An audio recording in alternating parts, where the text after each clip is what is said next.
Bwana Yesu asifiwe. Hebu munisalimie hewani hivi watu wa Kiragita. Hey!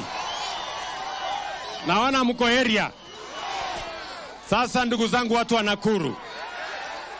Mimi nimefika hapa leo kwa sababu ya mambo ya maendeleo ya Nakuru County.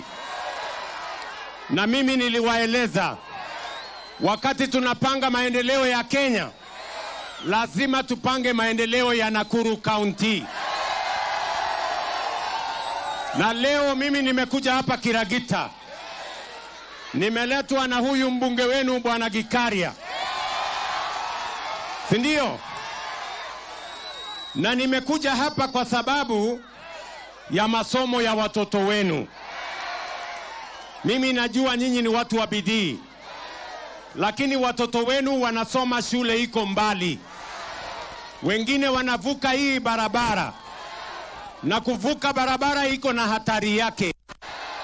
Wengine wanaenda shule naambiwa iko huko mbali, mnapitia kwa mashamba hapa chini. Si ndio?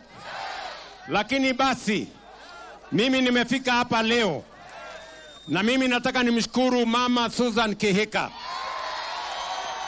kwa sababu yeye amekubali hii shamba ambayo ni ya county tutumie kujenga shule ya watu wa Kiratina.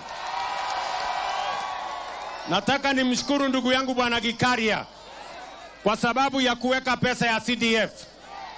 Lakini ameniambia, mnanisikia? Ameniambia ya kwamba ile pesa ameweka hapa anahitaji shilingi milioni 15 ingine.